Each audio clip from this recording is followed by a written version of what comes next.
Hi there, welcome back. It's been a while since we've had a lecture, and it's been a while since we moved on to talk about something kind of fundamental here about the elements and atomic structure. So today we're going to talk about what's going on with the electrons, right? And it turns out that this is super important to understand all of chemistry. So it's called modern atomic theory is one way to talk about it. What it really is quantum mechanics. If you've heard about quantum mechanics, oh, there's the bell. I should have started.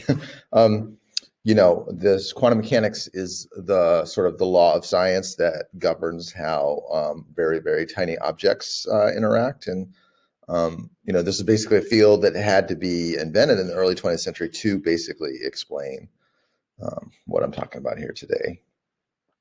So the question is like, where are the electrons, right? So Rutherford, right, made that huge breakthrough of finding out about atomic structure that it has a small, dense nucleus, but that most of the volume has no positive charge in it. It's where the negative charges live.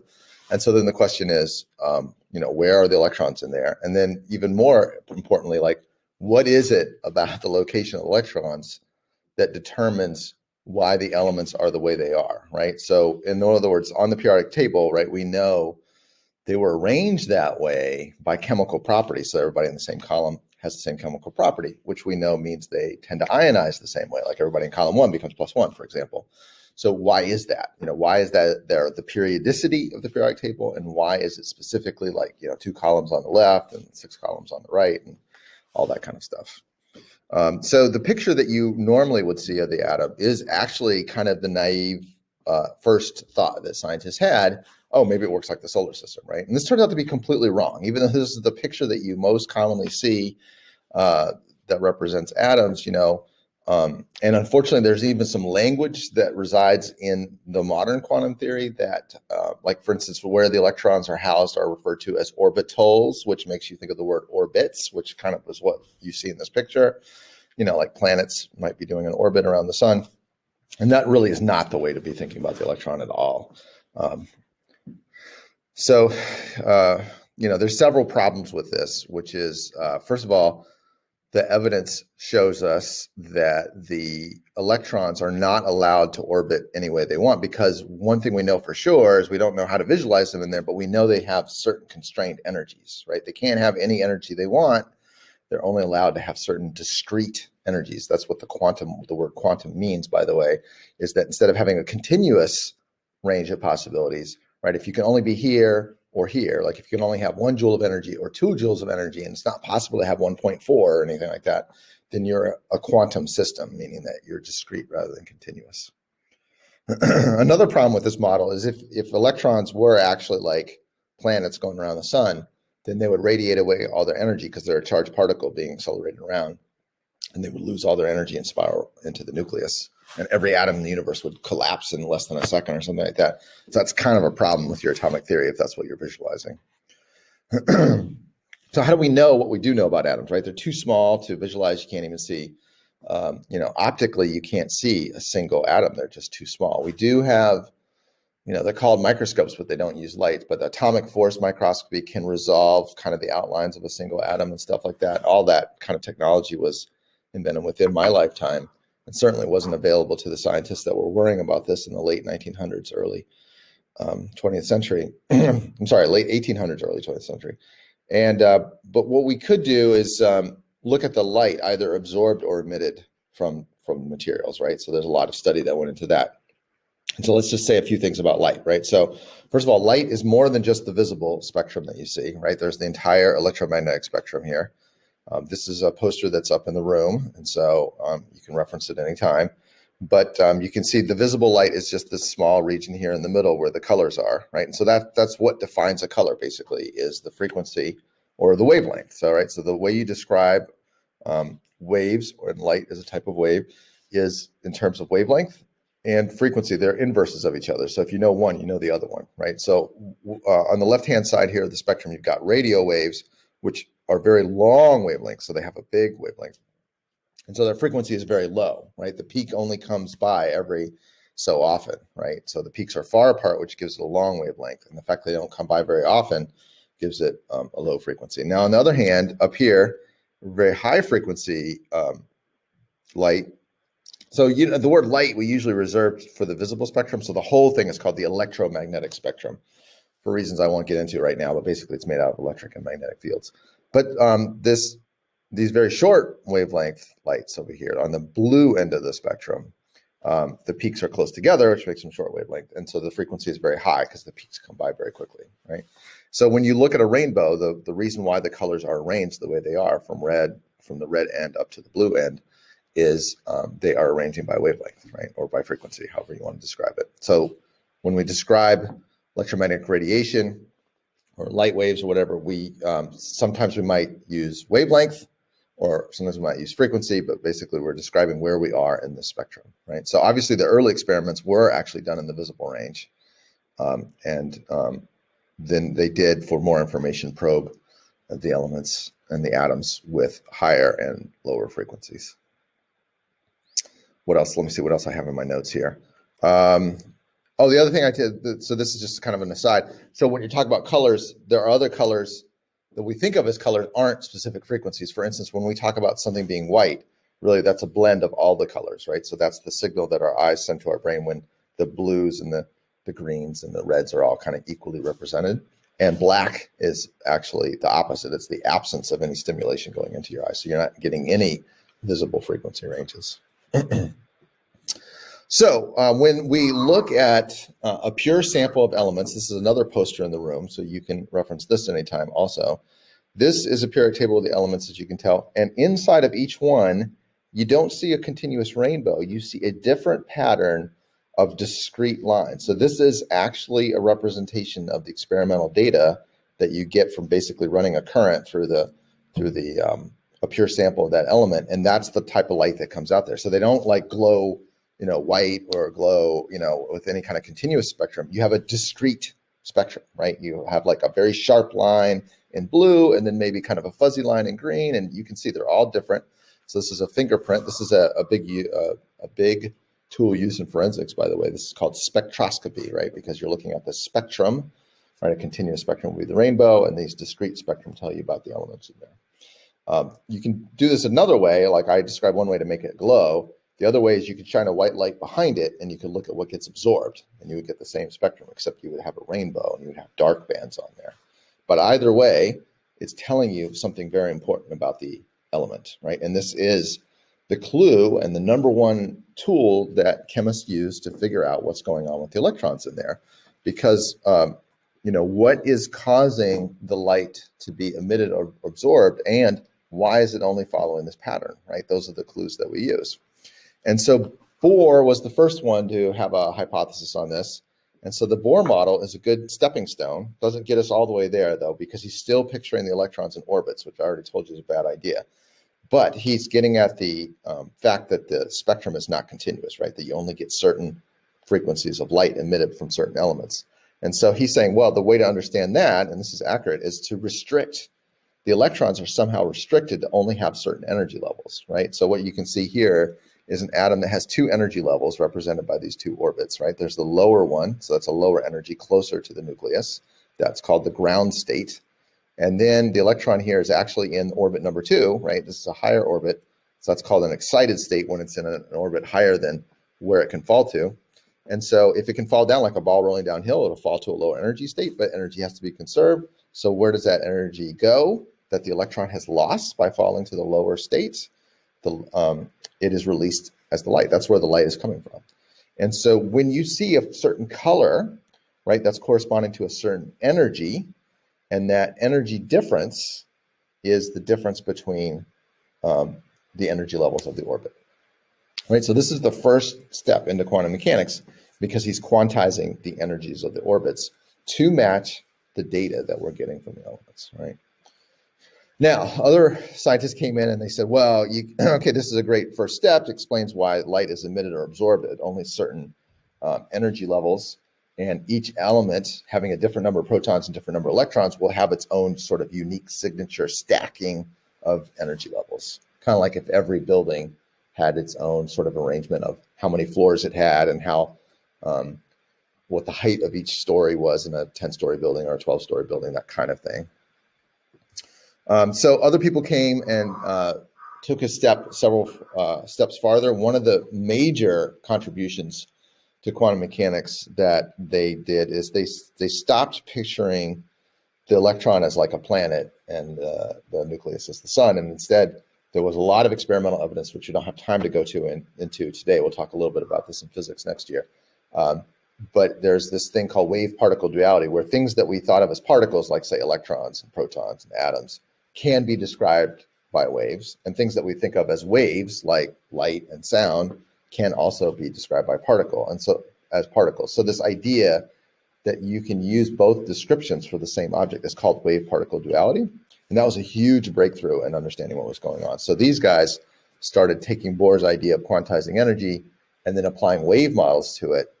And eventually they cracked the thing wide open. And we now today have a complete theory of quantum mechanics. We still don't have a good way to visualize. I'll show you the best visual tools that we have, what's going on down there. But we do have a mathematical model that agrees 100% with experiment. And so the modern interpretation is not that they're in these orbits, that instead that the electrons are housed in these discrete energy levels called orbitals.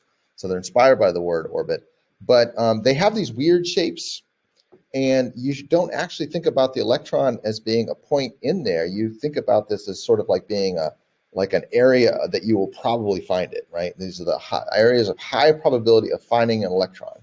And the way we have come to think about what quantum mechanics is telling us is the electron is not unknown somewhere in there. Like if you roll the dice and don't look at them, there is a result. You just don't know it yet.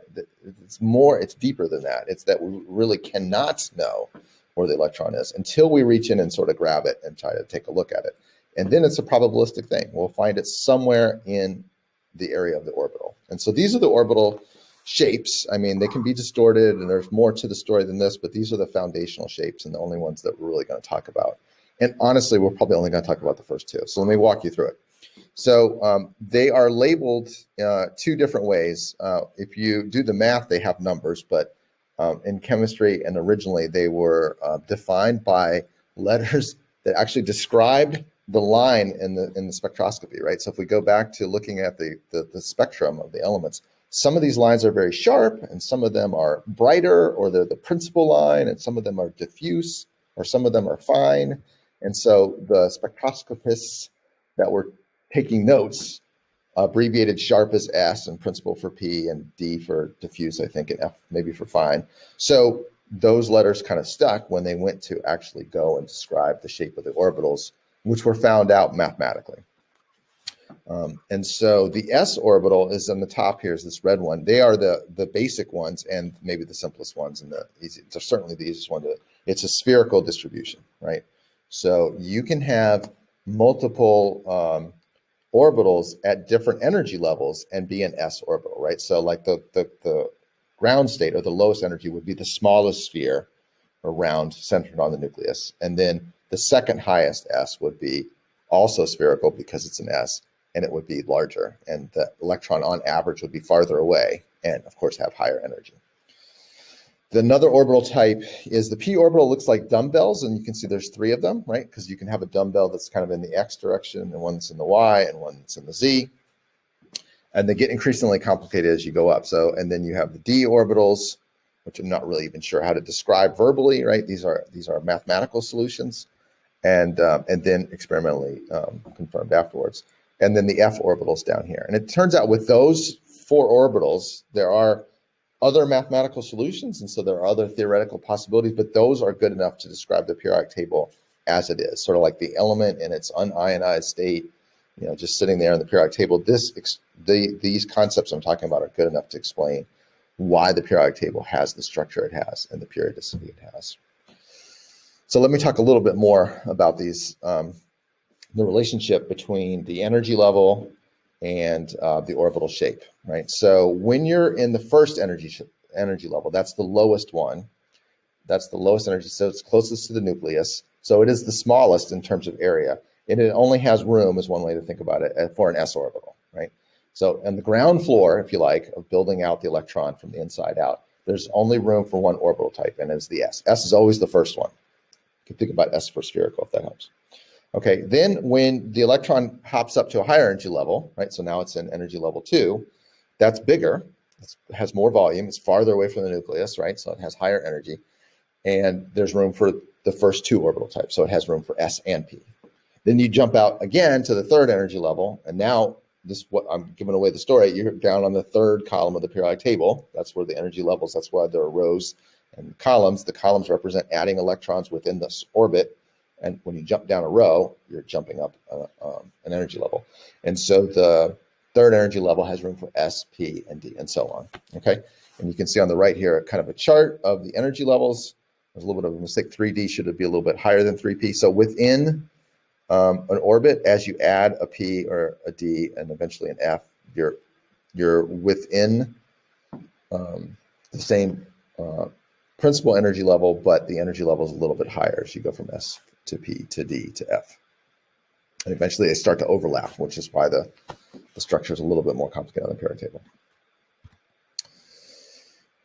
Okay, so here's another picture of the S, the P, and the D, and the F. And I just want to point out what was true in the other chart, but here's the progression of how many different types of S, P, Ds, and Fs you can have. And it's the same kind of argument as you get kind of larger, or in this case, a more complicated shape, there are many different ways to orient it. And so there are more of these suborbital types, right? So for orbital type number 1, which is the spherical orbit, right, the S type, it's a sphere, there's only one orientation. So there's only one suborbital type of S. So you don't even talk about suborbital because they're not different versions of it. There's just one. Now, when you get to the P and you have the dumbbell, as you've seen before, there are actually 3 different ways you can orient those. And so what you see on the left here is a composite picture of all 3 of them at the same. So that the P orbital is actually made out of 3 different suborbitals, right? Which turns out to be important to understand where the electrons are going, how they fill in. Then you get to the larger, even more complicated D orbital, and there are 5 different ways to arrange those, okay? And there's the composite picture on the left and the 5 separate orbitals over here. And then by the time you get to F, it's just super complicated. There's 7 of them, and it's just, when you overlap them, you can't make any sense. So you rarely see pictures of the F orbital. But here's the pattern that I want you to know, right? Is it goes from 1 to 3 to 5 to 7, right? And that's going to be turn out to be important to understand why there are the number of columns there are in the different places on the periodic table. Okay, so we've got the energy level, or well, I've got a summary later, so getting ahead of myself. Here's the summary slide here. Okay, the last piece is that within each suborbital, there's room basically to fit 2 electrons. Okay, now there's something called the Pauli exclusion principle, which is super important to understand, and it applies to more than just electrons, but for our purposes, let's just say what it is for electrons. And that is that no 2 electrons can reside at the same address, right? They can be on the same primary energy level if they're in different orbits, or if they're in the same orbit, like they're both in a p orbit, then they have to be in different suborbitals, right? But you can put 2 in the same suborbital because there is one other factor that describes electron, and that is their spin. They can be spin up or spin down. And that's a really complicated and abstract idea, but I'll just I'll give you an idea of why we use the word spin. Okay, so if you picture the planet has got a north pole and a south pole, right? And that's defined by the way it's spinning, right? And so you could imagine a planet that is spinning sort of clockwise, and then another planet that has the same axis but is spinning counterclockwise. And so they are the same in every other way, except for they're spinning in opposite directions, and that would make their north and south poles actually be in opposite directions. So that's where the idea of an electron spinning up and spinning down. Now, the problem with that, of course, is that we're not visualizing electrons as planets anymore, but it turns out they have magnetic moments that behave this way, right? So don't worry about any of that. But here's what you do need to know is that an electron has an address that's made out of 4 quantum numbers, right? There's the principal quantum number, 1, 2, 3, 4, and that's just telling you the energy level that it resides on. So that explains why there are different rows on the periodic table. Every row corresponds to a new principal quantum number or a new energy level. Then there are the suborbital types, right, which correspond to the different shapes. And so you've got S, and then you've got S and P, and then you've got SP and D, and then you've got SPD and F. And that covers the whole periodic table. Now, the S, there's only one orbit type, and you can put 2 electrons in there, spin up and spin down. So you've got 2 columns, basically, that correspond to the S orbital. And you can see that if you were to slide helium over, they put helium on the far right-hand side because it's a noble gas in its chemical characteristics, but really it's element number 2. So you can see how it's colored purple here. It would fit over nicely over here. And occasionally, very rarely, I'll see a periodic table that respects that quantum theory and puts the helium over there. But chemists like to put it over here because it's more important that everybody in that last column, what they're sharing is that they have filled their outermost shell, right? So it just so happens that it's only for the smallest elements that shell number 1 is all they have, right? Hydrogen and helium up there. So that when you get that second electron for helium, it is full. The entire shell is already full, which makes it chemically inert like everybody else in that column. So that's why they like to shift that guy over to the right. But if you take that and put him over to the left, that's why there are 2 columns over here that kind of are grouped together. Then once you get to the second quantum number, the orbital, you can put a p orbital type if you're in energy level number 2 or higher. And that's why once you get out of the first row, you have these 6 columns over here. These are all the p orbitals getting filled on the far right-hand side. And so now why are there 6 specifically? Well, remember the p has 3 suborbitals, and you can put 2 electrons in each. So that's 2, 4, 6. Then once you get down to the third energy level, you can add in the third orbital type, which is D. There's 5 suborbitals for D. So you can put 2 electrons in each, 2, 4, 6, 8, 10. And if you count these columns in the middle of the periodic table, you'll find that there's 10 here. And then the 2 rows down at the bottom have 14, and that's because they're filling in the Fs. The F have 7 suborbitals, 2 electrons in each gives you 14. Right? Now there is a tiny wrinkle here, which is that the d orbital, even though it's in the third energy level, is actually a higher energy level than the 4s, right? Because the suborbital levels are going up in energy like a staircase in parallel with the orbits, and so the 3d actually doesn't appear until after you fill the 4s. Now, we're not really going to have to worry about that too much because of what I'm going to hold you responsible for is understanding the electron configuration for the first 20 elements, which you can get to without using the D. I mean, I want you to know the Ds and Fs exist, and that's why they're in the periodic table and how many electrons you can put in there. But as far as like having you kind of take ownership of exactly understanding how many electrons are where in each of the different elements, it's only the first 20 that I would expect you to sort of be able to cough up and be very fluent in. Now, I'll show you an example of what I mean by that in a second.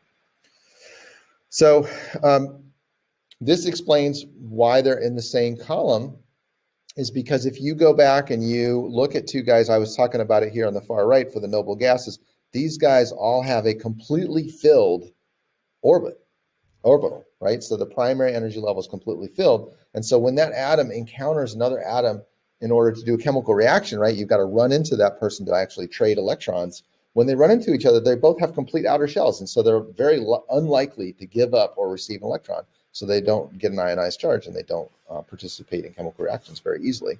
Everybody in the first column has just a single lonely electron out there in their s orbital, and so it is not held in by its brothers, if you'd like to think of it that way. And so it's easy to snatch off of there because he's very far away from the nucleus, and he's screened out by the positive charge of the nucleus by all the electrons beneath him. And so it's very easy to lose that electron, and that's why they tend to become +1, right? And if you think about the electron configuration, everybody in the same column, they may be larger atom as you go down the chart, right? As you go down every row, the average radius is increasing, and so they may be larger, but the shape and the number of electrons out there will be the same for everybody in the same column. And so just by knowing the atomic number, you know the number of electrons, right? Because you know it's neutral to equal the number of protons. And so you can just fill in, then following this pattern that I've given you. You're always going to start with 1s, then you're always going to go to 2s, then you go to 2p, right? Then you go to 3s, then you go to 3p, and then you go to 4s, and then you would go to 3d if you need to. So here's the actual energy chart where you can see what I was talking about the overlying layers, right? So let's follow energy level 3. It goes 3p, 3s, 3p, and then 3d, right? Because it's energy level 3, so you can have all 3 orbit types. But by the time you get to 3d, look what's happened in your energy level. You've exceeded the 4s one. So when nature is filling things up from the lowest energy to the top, it actually fills in the 4s before you get to 3d, which is why you have that in the periodic table, right? Why the 3d is down here after the 4s. But that is also after element number 20. So You have some homework problems where you're going to have to do the electron configuration on the right-hand side. And I think I gave you one where I want you to fill in the boxes like this to actually think about the electrons. So each box represents a suborbital. And so in each box, you can put 2 electrons. And so to represent spin up and spin down, you put an arrow up and an arrow down. And so you can sort of like physically think about the location of electrons by literally putting them in boxes like that. The more common and conventional thing is actually just to list out the primary and suborbital types. So like, 1s, and then use a superscript to designate the number of electrons in that suborbital. And when you do this, we don't actually distinguish between the types of suborbitals within orbital type. So even though we know that there are 3 different p orbitals, for instance, when you get down here and you're putting in for neon, you're putting in the 6th electron in the p, you don't care about the fact that there's a p in the x direction, a p in the y direction, a p in the z direction. When you do the electron configuration, you just say, oh, there's 6 electrons in the 2p, right? So you don't have to drill down that deep. You don't have to distinguish which ones spin up or spin down either. We're just basically counting electrons and assigning them to a primary energy level, which is the big number, 1, 2, 3, 4, 5. I think the whole periodic table you do in what's the highest number you need? 7. And then the orbital type, so that would be the S, the P, the D, or the F. And then the superscript represents how many you put in there, right? Just some vocabulary, I guess the outermost electrons, right, that are determining the chemistry, they're also called the valence electrons.